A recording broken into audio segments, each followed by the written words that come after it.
Assalamualaikum warahmatullahi wabarakatuh. Alhamdulillahilladzi ja'alal Qur'an hudan linnas wa bayyinatin minal huda wal furqan. Huwallazi ja'alal ilma arba'a sifatil kamaliyah. Asyhadu an la ilaha illallah wahdahu la syarikalah alladzi khassa man syaa min ibadihi bil ma'asiril hukmiyah wa asyhadu anna sayyidina Muhammadan abduhu wa rasuluh alladzi khassahu Allah ta'ala bi jami'i kamalatil ubudiyyah. Allahumma shalli wa sallim wa barik ala sayyidina Muhammad wa ala alihi fil awwalin wal akhirin wa fil mala'il a'la ila yaumiddin. Amma ba'du. Ayyuhal ikhwan wal akhwat rahimakumullah, usikum wa iyaya bi taqwallah faqad fazal muttaqun. Ikhwan akhwat rahimakumullah. Alhamdulillah, bagi Allah segala puji yang telah menciptakan kita, menjadikan kita seorang mukmin. Salawat serta salam kepada Rasulullah SAW. Atas jasa beliau sampailah iman Islam kepada kita. Ikhwan akhwat rahimakumullah. Jadi pada malam hari ini masih di surat Al-Fatihah. Pertama-tama kita hadiahkan Fatihah untuk para mufassirin kita ya, dengan harapan nafa'anallahu bi ulumihim fiddarain. Al-Fatihah. Bismillahirrahmanirrahim. Alhamdulillahirabbil alamin arrahmanirrahim maliki yaumiddin iyyaka na'budu wa iyyaka nasta'in ihdinas mustaqim siratal ladzina an'amta alaihim ghairil maghdubi alaihim waladdallin. Amin. Rahmatullah yang ana banggakan dan cintai. Jadi pada malam hari ini kita fokus di tafsir Al-Baghawi. Tafsir Al-Baghawi kebetulan tidak akan muat kalau dimasukkan semuanya. Jadi Al-Fatihah ini bakal terus selama 1 bulan sampai selesai nanti. Nggak apa-apa yang lain, yang penting Fatihah yang sering kita baca selama ini kita paham hakikatnya begitu ya, dari apa mungkin kan makna-makna kata-katanya, kenapa dinamakan begitu dan seterusnya. Kita akan gali sedalam-dalamnya insyaallah taala tentang Fatihah ini. Beliau Imam Al-Baghawi, nama beliau aslinya adalah Imam Husain bin Mas'ud Al-Baghawi. Beliau ini tafsir Al-Baghawi ini sebenarnya ringkasan dari kitab tafsir As-Sa'labi milik Al-Imam Ahmad bin Muhammad As-Sa'labi, nama beliau. Kalau As-Sa'labi, tafsir As-Sa'labi itu 427 Hijriah. Jadi awal-awal dari ulama khalaf. Jadi udah keluar dari ulama salaf. Kalau At-Tabari itu dia 300 Hijriah masuk ke tafsir salaf. Kalau As-Sa'labi kemudian yang diringkas oleh Imam Al-Baghawi itu di tahun 600-an Hijriah. Bismillahirrahmanirrahim. Qala al-mufassir rahimahullahu taala tabaraka wa taala wa nafa'ana muslimin bi ulumihi fid darin amin. Kemarin sudah kita bahas di tafsir Al-Baghawi kenapa dikatakan Fatihatul Kitab, kenapa dikatakan surat Fatihah, karena secara urutan bagian Quran, dalam Quran itu posisinya di awal banget sebagai pembuka, maka dikatakan Al-Fatihah, pembuka. Yang kedua itu digunakan untuk membuka salat, Al-Fatihatu al-qiraatu fis salat. Itu udah kita bahas tentang namanya Ummul Kitab, ada yang tidak setuju. Itu ikhtilaf saja ya. Jadi yang tidak ada ikhtilaf itu adalah kata-kata posisinya di awal surah Fatihah, yang kedua dibaca di awal sholat. Tapi masalah penyebutannya Ummul Kitab itu ikhtilaf ulama ya, tidak sepakat, ada yang tidak menyetujui karena namanya Ummul Kitab Lauhil Mahfuz katanya ya. Sebagian mengatakan Lauhil Mahfuz, sebagian mengatakan Ummul Kitab itu ya ayat-ayat muhkamat, itulah Ummul Kitab, induk dari kitab. Wallah, ini mungkin semua benar. Jadi Ummul Kitab itu banyak maknanya, termasuk salah satunya. Jadi kesimpulannya di sini sebutan untuk Ummul Kitab itu adalah tidak hanya untuk Fatihah, itu intinya. Jadi Ummul Kitab itu bisa bermakna Lauhil Mahfuz, bisa berarti ayat-ayat muhkamat dalam Al-Qur'an begitu ya. Bisa juga berarti Al-Fatihah itu sendiri. Kemudian nama Al-Fatihah selain itu adalah As-Sab'ul Masani ya, pakai sa ya. Kenapa dikatakan begitu? Apa kata beliau? Li'annaha sab'u ayatin bittifaqil ulama. Karena jumlahnya ada 7 ayat. Ittifaq ulama kan As-Sab'ul Masani. Sab'un itu artinya 7 karena 7 ayat ittifaq ulama. Baik yang menganggap Fatihah basmalah itu ayat maupun yang menganggap basmalah itu bukan ayat. Yang jelas Fatihah ini seluruh ulama bersepakat ayatnya ada 7. Nanti dicari, insyaallah akan kita jelaskan bagaimana mereka bisa bersepakat 7 ayat padahal ada yang mengatakan bismillah itu bukan ayat gitu ya. Nanti di Ghairil Maghdub itu pemisahannya. Sebagian itu sudah tahu insyaallah nggih. Kemudian wasumiyat masani, kenapa dikatakan masani? Li'annaha tusanna fis shalah, karena itu didobel dalam sholat. Tusanna itu didua-dua, dijadikan dua, didobel, berulang-ulang dia ya, diulang-ulang maksudnya. Kan kita dalam sholat membacanya fatuqra'u fi kulli raka'atin, kata beliau. Dibaca di setiap sholat, di setiap rakaat. Nah, jadi tidak sekali dibaca berulang-ulang, sebab itu dikatakan al-masani. Waqala Mujahid, Imam Mujahid ini mufassir salaf deh. Beliau tidak menulis kitab, tapi penafsiran beliau masuk dalam asar begitu. Waqala Mujahid, sumiyat masani li Allah taala istasnaha. Nah, ini penting nih dicatat.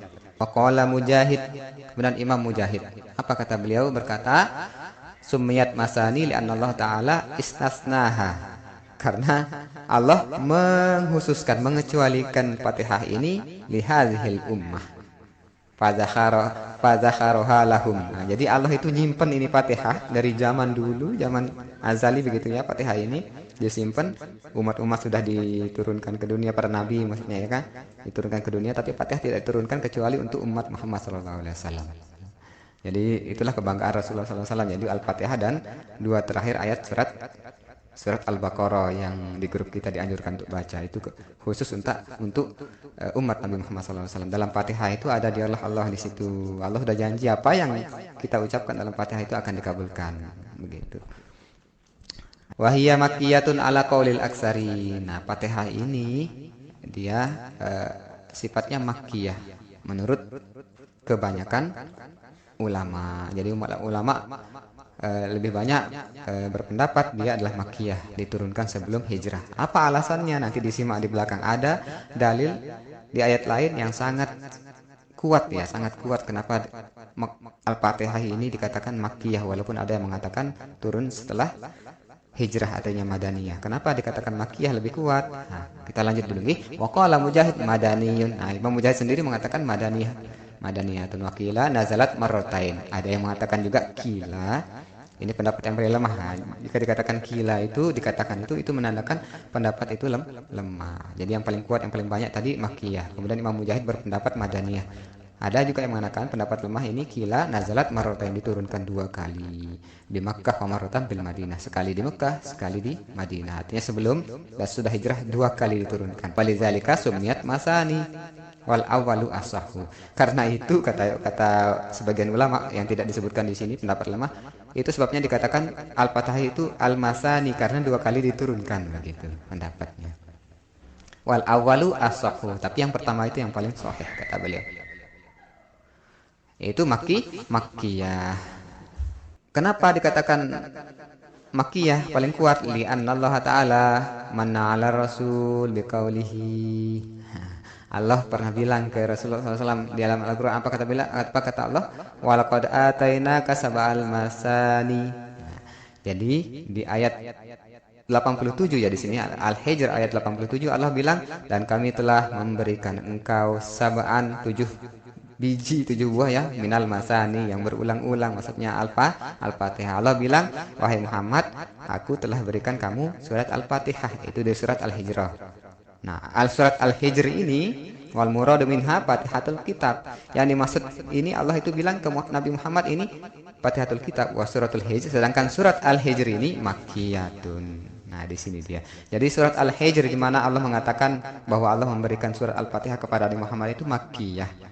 Jadi tidak mungkin Fatihah itu turun belakangan. Berarti kalau Al-Hijr saja makkiyah, masih di Mekah, apalagi Fatihah yang duluan. Begitu logikanya, nggih. Jadi tidak mungkin Allah mengatakan sudah kami berikan Al-Fatihah tapi belum terjadi nanti. Nah, tidak seperti itu urutannya. Ini berdasarkan sejarahnya, historisnya. Jadi kenapa lebih kuat Al-Fatihah itu surat makkiyah? Karena sejarahnya ada yang termaktub dalam Al-Quran, di mana Allah mengatakan, wahai Muhammad, kira-kira begitu ya, kami telah memberikanmu surat Al-Fatihah, dan dalam surat itu di Al-Hijr itu Allah menurunkannya sebelum hijrah, maka Fatihah juga pasti sebelum hijrah, begitu. Bismillahirrahmanirrahim. Bismillah, alba adatun takhfidu ma ba'daha. Jadi nahu sedikit. Jadi ba di sini dia sebuah alat dalam bahasa Arab yang mana Apa yang setelah huruf ba ini berbaris bawah, jadi bismi, bukan bismu ya, bukan bisma tapi bismi. Belum menjelaskan nahu sedikit. Seperti min wa an, misalnya min kitabin, an abi, bukan an abu tapi an abi begitu ya. Jadi intinya huruf khopat, huruf jar. Ini udah santri-santri udah tahu nggih insyaallah. Wal muallaqu bihi al ba mahdzufun. Nah, yang terkait dengan ba ini dibuang. Ada yang berhubungan muta'allaq. Dia tergantung ya, terikat ya, terhubung dengan ba ini dia mahdzufun, kata beliau dibuang lidalalatil kalam alaihi. Untuk menunjukkan kalam atasnya, takdiruhu, apa takdirannya, jadi ada yang dibuang ketika kita membaca bismillah. Bismillah itu ada yang dibuang. Apa kata-kata yang dibuang? Takdiruhu, kata beliau, abda'u bismillah, aku memulai dengan bismillah. Jadi kalau kita katakan bismillah berarti ada kata memulai yang dibuang, begitu kata beliau, abda'u bismillah, au kul bismillah, atau kita menyuruh orang mengatakan bismillah, begitu. Kul, katakanlah bismillah. Wa uskitatil alif. Nah, ini penjelasan tentang alifnya kenapa dibuang. Wa uskitatil alif minal ismi talaban lil khifati.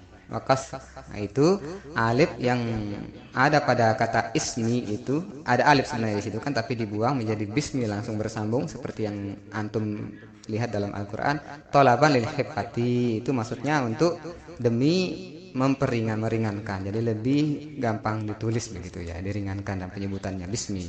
Maka surat istiqmaliha, karena sering banget dipakai begitu di tiap awal surat, di orang menulis kitab, orang menulis surat, menulis lamaran dan sebagainya, itu bahasa Rasulullah itu sering dipakai bismillah, jadinya alifnya dibuang biar gampang begitu.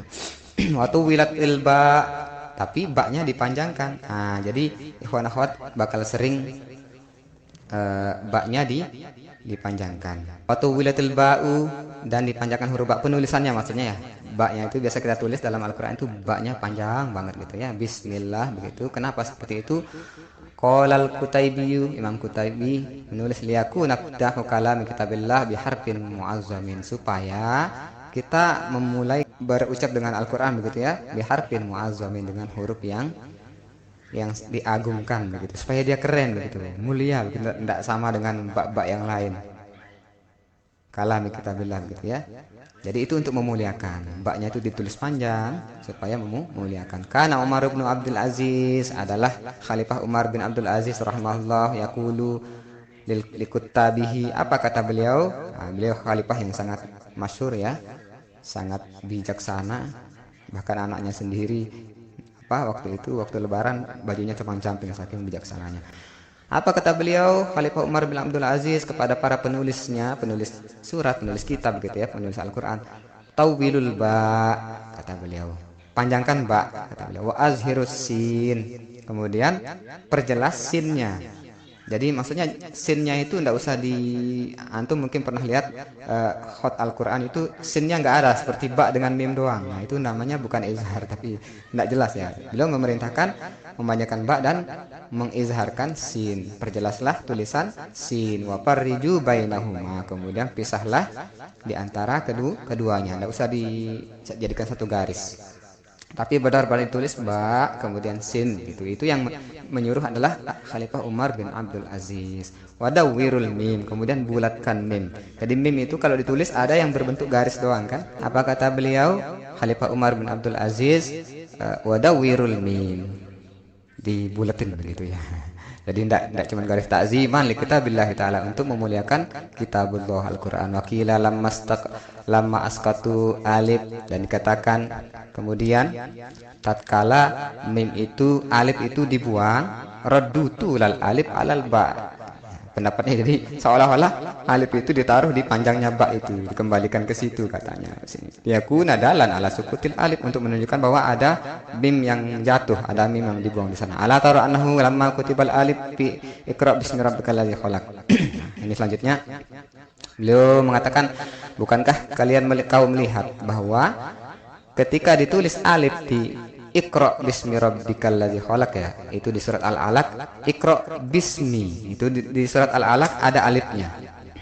Surah Al-Alaq ruddatil ba ila sigotiha. Jadi dikembalikan ba itu pada bentuknya semula, pendek saja. Kalau di situ kan pendek baknya, bismillahirrahmanirrahim khalaq begitu. Wala tuhzaful alif, dan tidak dibuang alif kata beliau. Illa udifal ismu ila ghairillah.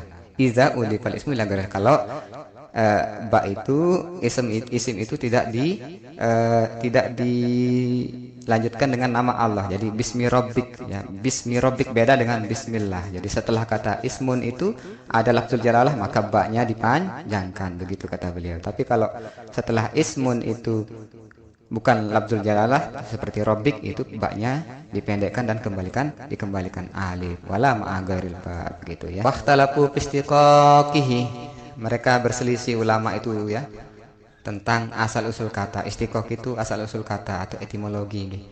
Qala al-Mubarrid minal Basriyin. Nah, ulama namanya al-Mubarrid dari orang Basrah, ulama Basrah. Wa huwa mustaqun minas sumu awal ulu. Jadi kata ismun itu asal usul katanya as-sumu awal ulu, ketinggian, kemuliaan, sifat tinggi ya, sifat terpuji begitu. Wa kanahu ala ma'nahu wa zahara alaihi.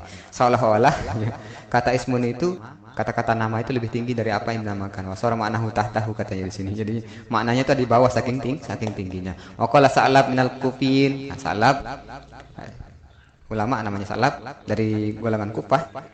Imam Sa'lab huwa minal wasimah. Itu ismun itu berarti label. Kalau tadi itu ismun itu artinya tinggi ya. Jadi kalau ada antum ikhwan akhwat dinamakan ismi, oh itu artinya kemuliaanku, ketinggianku gitu ya. Orang yang mulia gitu ya artinya ya. Sedangkan menurut ulama Kufah itu menandakan ya ismun itu ya label, wasem itu label. Wasimah itu tanda-tanda ciri-ciri karakter begitu ya. Ciri-ciri, tanda-tanda ciri khas itu namanya istimah. Jadi ulama Basrah itu lebih filosofis. Kalau ulama Kufah itu lebih praktis begitu ya. Jadi isim itu ya label, ciri-ciri gitu. Wahyal alamatu wa ka'anni, itu maksudnya tanda-tanda. Jadi ketika kita menyebut sebuah nama itu tanda-tanda dari orangnya. Namanya misalnya si Jahil, berarti dia orangnya jahil begitu.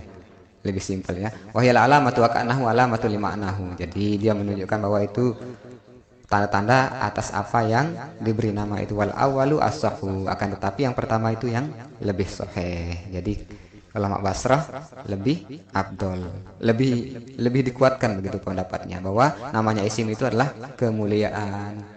Li'annahu yusagharu ala sumayyi. Nah, kata-kata isim itu, ismun itu kalau ditasgirkan, wah ini nahu ya. Terserah mau di skip atau enggak silakan. Kalau dijadikan tasgir itu isim itu jadinya Sumayyun begitu, sama dengan Rokiyun jadi Ruqayyun atau Ruqayyah begitu ya. Terus apa juga Malaukan minas simal. Jadi isim itu kalau ditasgirkan seperti itu bukti bahwa isim itu menandakan ketinggian. Misalnya sekarang Jundun, Junaidun itu namanya isim tasgir.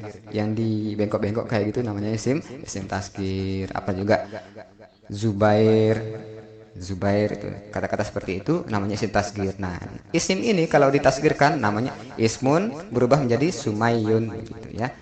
Itu bukti kata beliau. Nah, andai kata ismun itu berasal dari kata simah atau label tadi, lakan sagaru alal usaim, harusnya kan usaim, ismun usaim, bukan seperti itu. Tapi ternyata bukan seperti itu. Yang benar adalah ismun Sumayyun begitu. Jadi yang lebih sahih adalah berarti ismun itu artinya ketinggian, kemuliaan. Kama yaqalu fil wa'di wa'id wa yaqalu fi tasrifi summiyat walau kana min wasmi lakila wasamtu. Oh iya. Dari segi tasrifnya juga khair ya. Dari segi tasrifnya ismun itu kalau kita tasrifkan ilmu sorof ya, dalam ilmu sorof apa kata beliau di sini? Sama itu walau kana minal wasmi lakila wasamtu. Oh iya, ketika kita menamakan sesuatu itu kita mengatakan sama itu. Aku menamakan sama itu ibni Zaidan. Aku menamakan anakku Zaid. Orang Arab mengatakan sama itu. Jadi sa mim ya sama gitu ya. Kalaupun dia berasal dari kata wasam, kata beliau pasti kita bilang wasamtu. Tapi orang Arab tidak bilang wasamtu ibni Zaid, dan aku enggak, orang Arab tidak bilang gitu, tapi mereka bilang sama itu ibni Zaidan. Aku menamakan anakku Zaid. Hei, panjangan ya. Jadi yang paling benar, yang paling kuat adalah ulama Basrah. Nah, ini dulu. Ikhwan Allah. Jadi udah dulu cukup Anda sampaikan malam-malam hari ini. Insyaallah besok kita lanjut lagi. Jangan bosan-bosan karena ini kalamullah. Semoga apa yang kita bahas ini menambah kecintaan kita kepada Al-Qur'an, dan itu juga menambahkan kecintaan kita kepada pemilik alam itu sendiri. Ibarat kita baca surat cinta dikirimin nih sama tunangan atau kekasih yang udah lama belum pernah ketemu gitu ya misalnya, kita senang banget baca karena bukan karena tulisan itu doang ya, tapi karena sangat mencintai yang memiliki kalam. Ana doakan nggih barakallahu lana wa lakum fil Qur'anil azim, amin. Wallahu muwaffiq wal hadi ila sabilir rasyad. Wassalamualaikum warahmatullahi wabarakatuh.